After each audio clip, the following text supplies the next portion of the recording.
Hello and welcome to Noel's RetroLab. Today is going to be my last QLvember entry in the Sinclair QL, but specifically we're going to be looking at microdrives. What are they, how do they work, and are they really as bad as they're made out to be?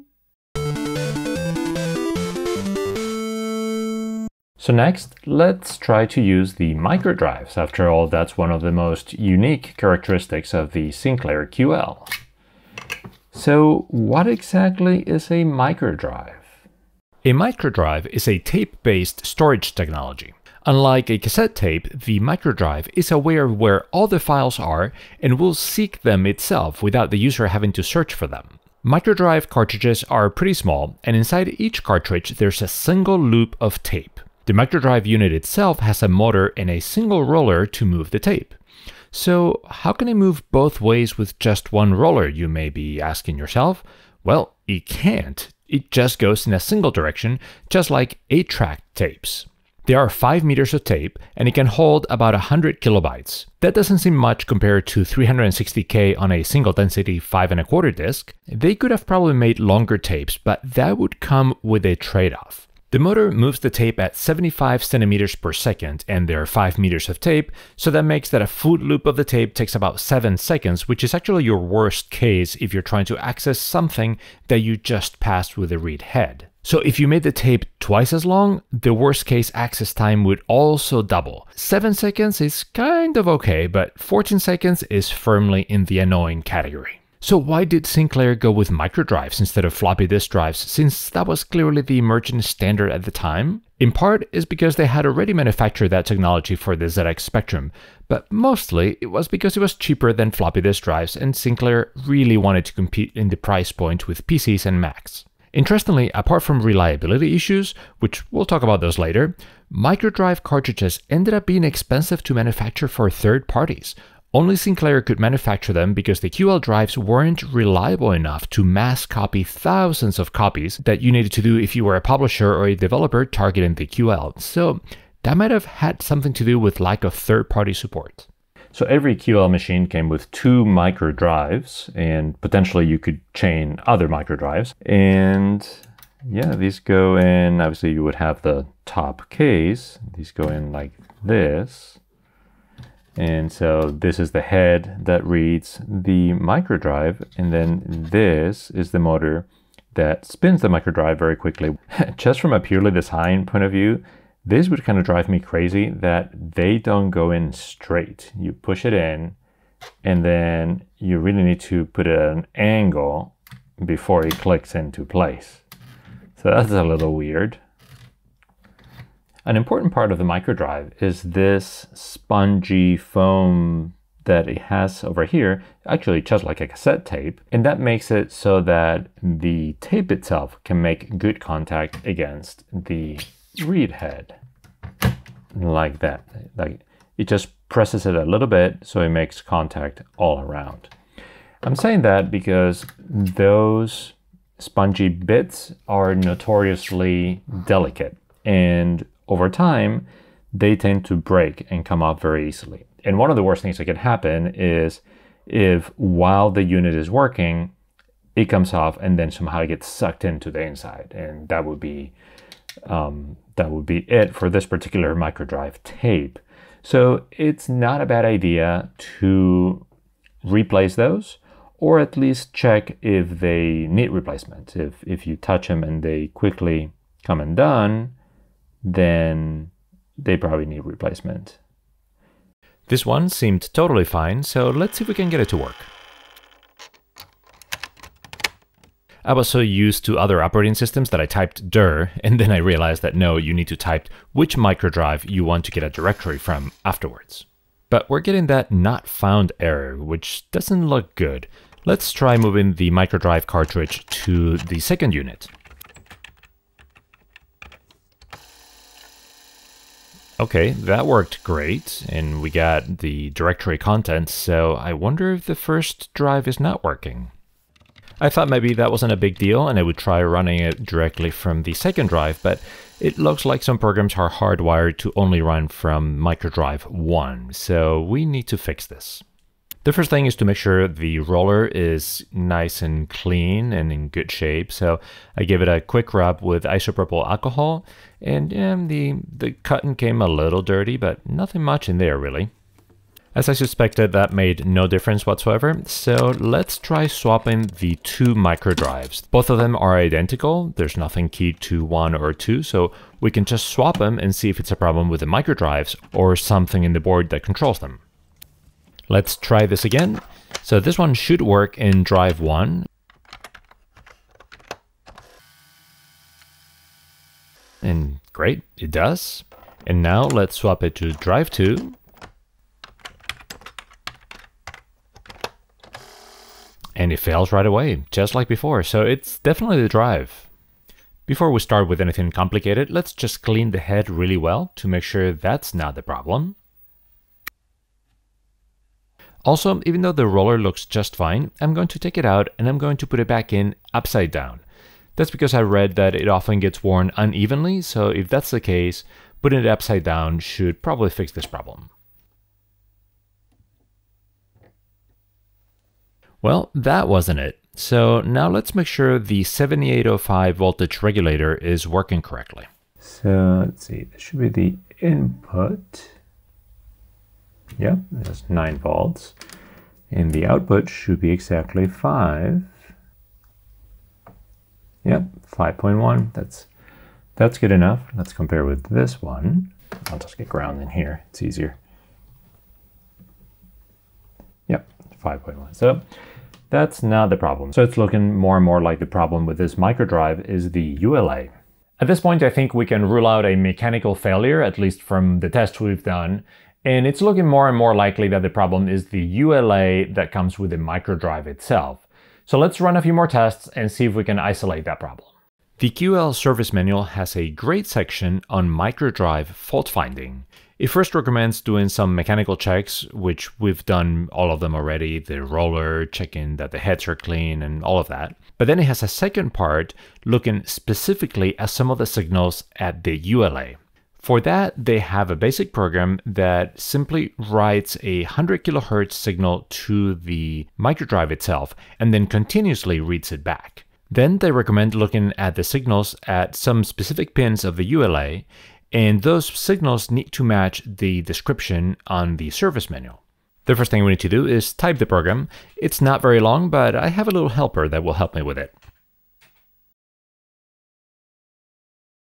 What I've done here is I've set up the two probes of the oscilloscope to go to pins 24 and 19, I believe, on the ULA of the second microdrive.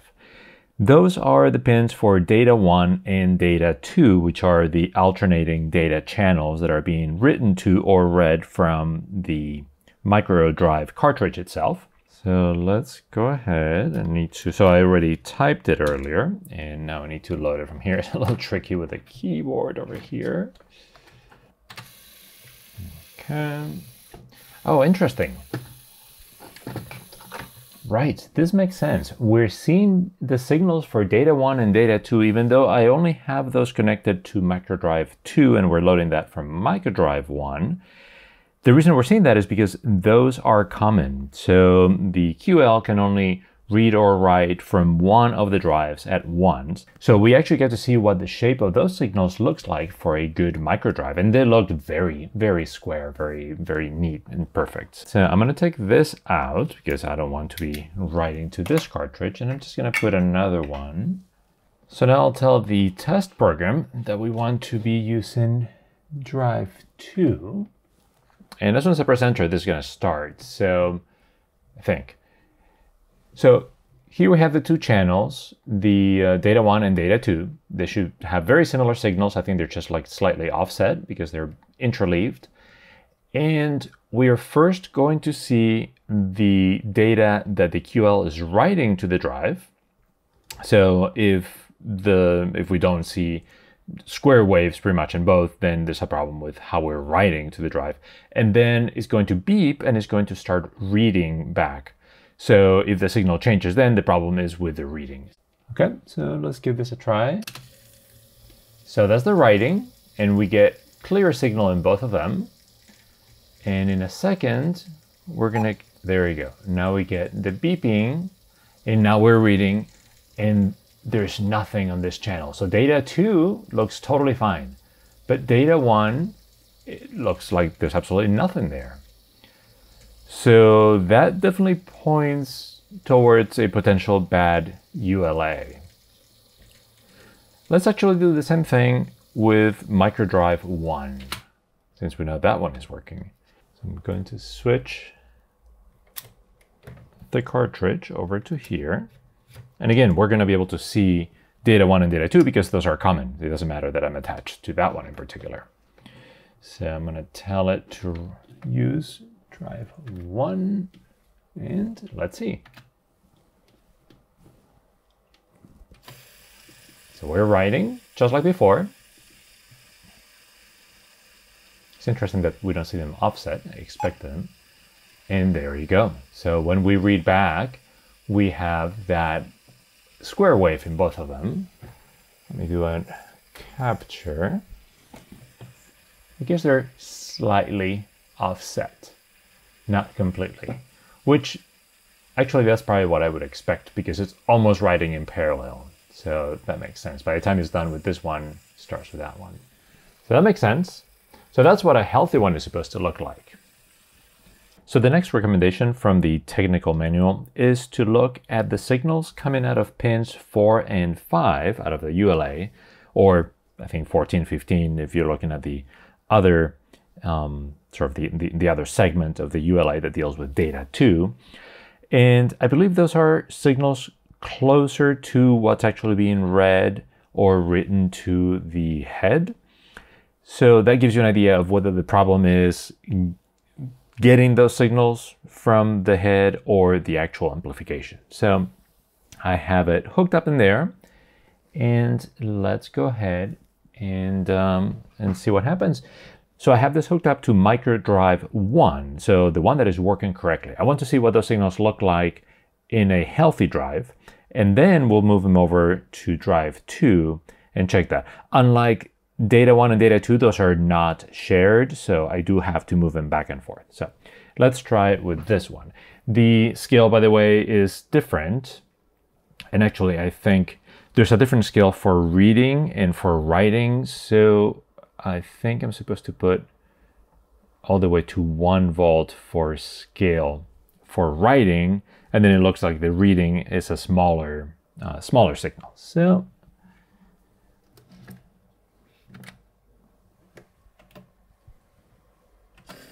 there you go. So that is the writing. So that makes alternate signals. That makes sense. And then the reading, yes, that's much smaller. We need to drop down to 50 millivolts. And I am in AC coupling because this has an AC offset. And I mean, you can kind of see that. The manual specifically asks to look at the difference between the two. So I have this ready in the math menu. I'm going to turn off signal 1 and turn off signal 2 and turn on the difference between 1 and 2. And that's a lot cleaner. And make sure this is, and they recommend that at 50 millivolts. And that's exactly what the technical manual says we should be getting. So now let's look at that same thing on the Microdrive 2, the one that is faulty. Okay, here we are hooked up to pins 4 and 5 of the ULA of the second Microdrive. And specifically, that is the data 1 half of the ULA. And data 1 is the one that we were seeing a failing signal from the read part. So let's see, we're going to do the write. So I need to adjust this to 1 volt like earlier. Okay. And I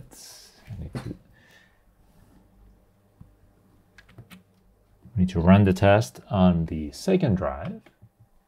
So there we go.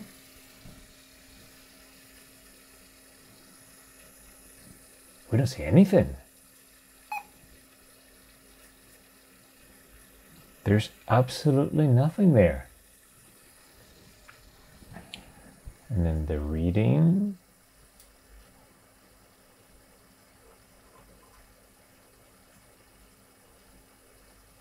That's pretty much nothing. Wow.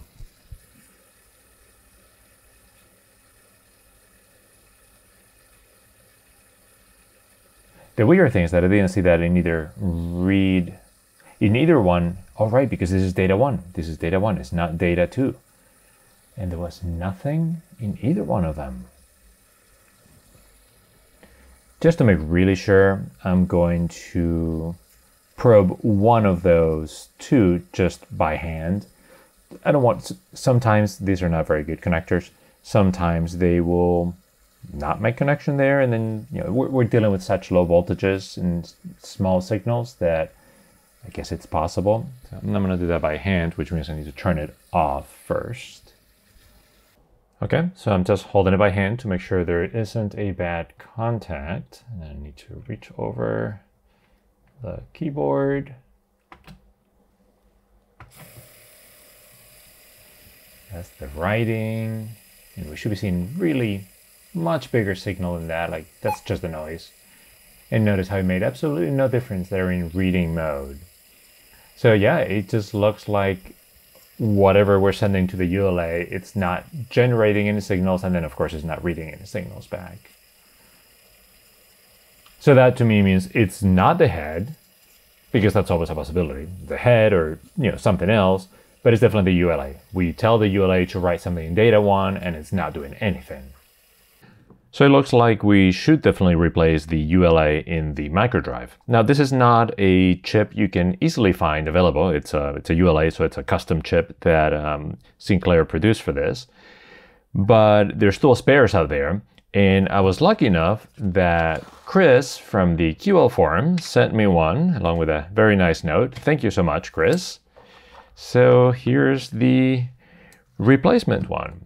So one thing I noticed is that we can't put a socket, for example, because these Microdrives fit very tightly in place. There's no extra room at all for a socket. The other problem is that the read-write head seems to be attached, soldered directly to the board. There's no connectors or screws for that. We can either remove the head from here, but that might be much more delicate, especially because I don't really have access to the bottom. Yeah, so I'm thinking we should probably desolder the head from there. And then hopefully when we put it back in, everything will be in the same position. And then we have some cables here for the micro switch. And maybe I'm gonna try leaving those in place. Maybe we can just take the board and sort of move it to the side enough to desolder that and put the new ULA. So I'm not gonna do anything with that for now. And this seems delicate enough that I'm just going to use a desoldering braid instead of the usual desoldering gun. We'll save that for the ULA.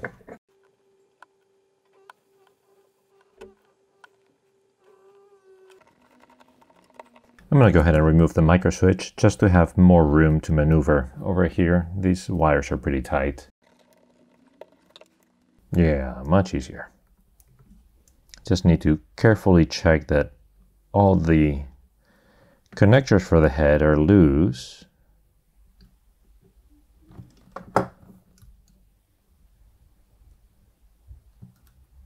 Oh, there we go. Okay, see there's another cable there. Yeah, but this is enough. This is all we need to desolder the ULA.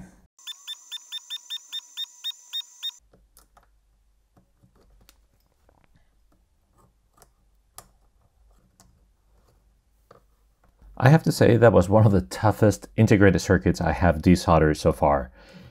The combination of the really short legs and the super cramped board, that made it quite difficult. And like I said earlier, we can't really use a socket, which is too bad. Now we need to reassemble the head. Hopefully that's pretty straightforward. There we go.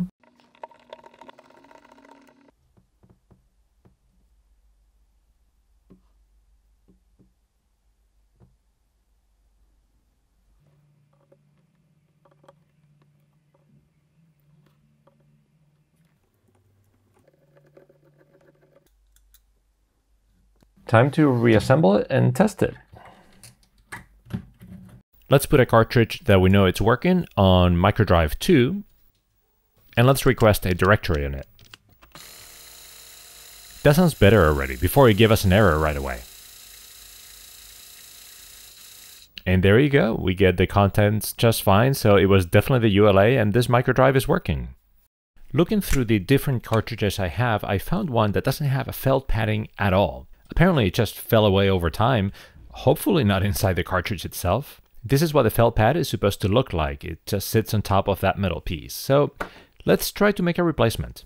I bought some thin felt with adhesive backing. The ones sold online are usually really thick because they're intended for furniture, but this one was aimed at smaller items, so I thought it would be okay. But now that I look at it, I think it may still be a little too thick, so we'll see once we put it there. We'll start by cutting a piece of about the right size. It doesn't have to be exact. And yeah, this looks definitely too thick, so I'm just going to carefully cut the top a bit to make it thinner.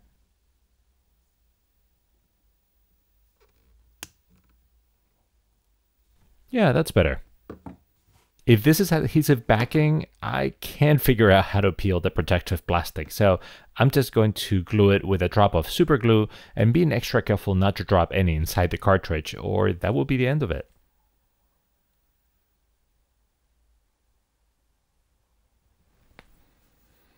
A couple of hours have gone by, so that should be totally set by now. Let's try it. Let's start by formatting it.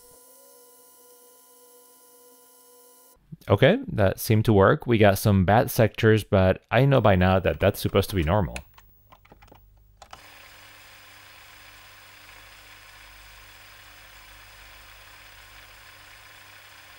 And it looks like we can get a directory listing back from it. So that seems to have worked.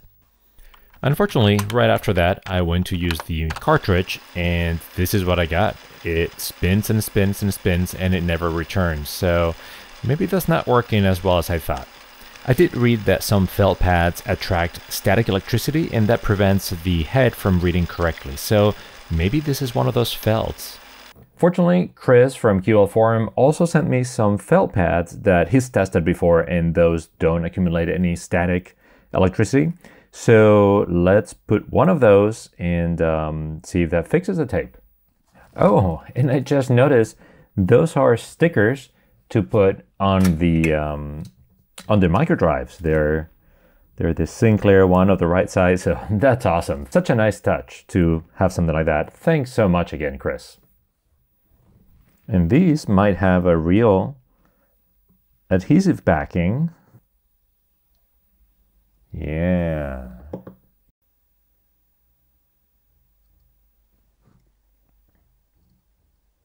So right away I can tell that these are definitely smaller than the ones I was cutting. They definitely look a lot more like the original ones. So let's try that cartridge by formatting it.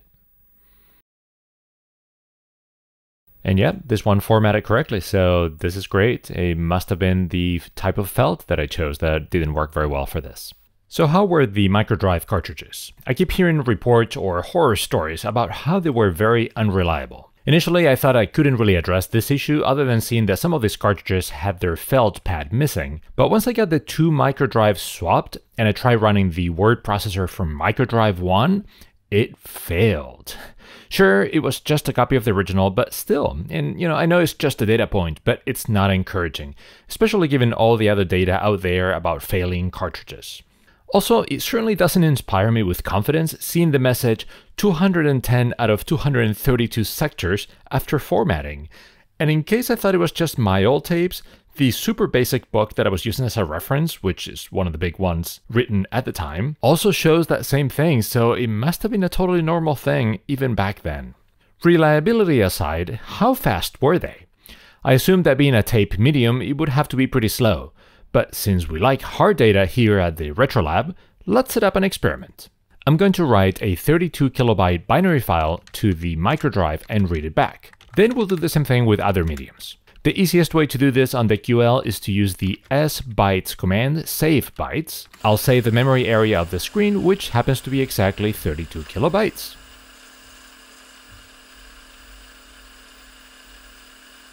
Okay, that was 9 seconds in sum. Those are not decimal numbers that are showing, but frames at 30 frames per second, so really it's 9.3 seconds. Also, did you notice how the motor kept going after the prompt had returned to us and I stopped the timer? That's because the QL does some smart caching, and actually it hasn't finished writing to the tape, but it already returns control to the user. I was debating whether to time one or the other, but it makes sense to really time how much time the user needs to wait for the write to complete. But it's important to know that it goes a little bit longer and that, for example, you can't remove the tape while that is happening. And then we'll read it back with the lbytes command. I'll let you figure out what that means. Notice how the screen is replaced with the one we saved. We're loading it back in the same area. And that's 7.7 seconds. Why would we have different speeds writing and reading? The tape moves at the same speed independently of the operation, so that must have been different values seeking to the right place to start the tape, which, if you remember from earlier, it can be up to 7 seconds.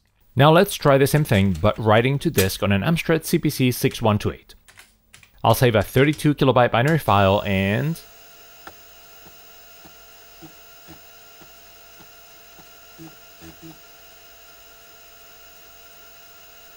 Wow, 10.1 seconds.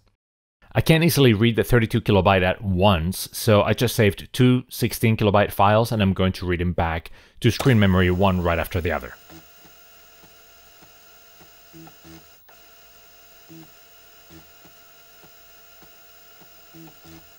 And that's 10.4 seconds.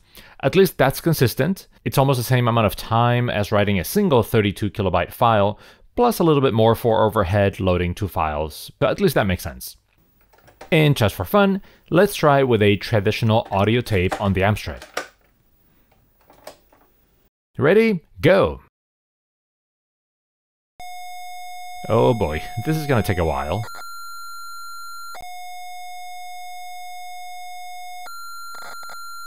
Faster, please. Faster. All right, I'll be right back. Still going. Whew. Over 4 minutes. Wow. Now, to be honest, that is not a fair test at all. Sure, I used the default firmware routines in the Amstrad CPC for saving to file, but those are extremely inefficient. You probably heard that it was saving multiple blocks and pausing in between, so we can do a lot better. For that, let's check a commercial game that loads one of those introduction screens that are exactly 16 bytes, so that will give us a much better idea what it's like to load that amount of data from tape. In this case, let's load Equinox, one of my favorite games in the system.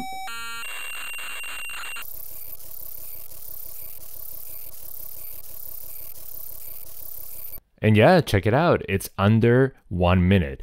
Now, it's still way worse than disk or microdrives, but that's a much more fair comparison.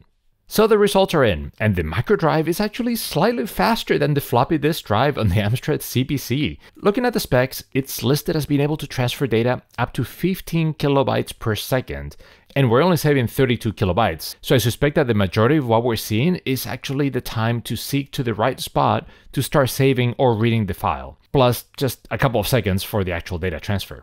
That means that the longer the files you write, the more difference there would be with floppy disks. Overall, I'm really impressed. I was expecting the Microdrives to be much slower than floppy disks, even if the Amstrad CPC disks are not the fastest ones. Very impressive in my mind. So there you go. We fixed the Microdrive itself, and we actually learned quite a bit about how Microdrives work. In my opinion, they're not nearly as bad as people made them out to be, but they're not as good as a floppy disk drive, for example. I still don't think that's the main reason the QL failed, though. Anyway, if you're interested in the Sinclair QL, check out some of the other videos in the description that are part of QLvember, and I will definitely be making more videos in the future. I've really enjoyed the system and there's a lot more to explore, so we'll come back and revisit it. I hope you enjoyed this video. If so, please give it a thumbs up and subscribe to the channel. Until next video, see you then. If you enjoyed this video, please consider supporting Noel's Retro Lab on Patreon or joining the membership on YouTube. Not only is that the best way to support this channel and allow me to continue making more videos, but you also get some extra perks like early access, ad-free videos, and more. Thank you again to all the supporters. See you next time.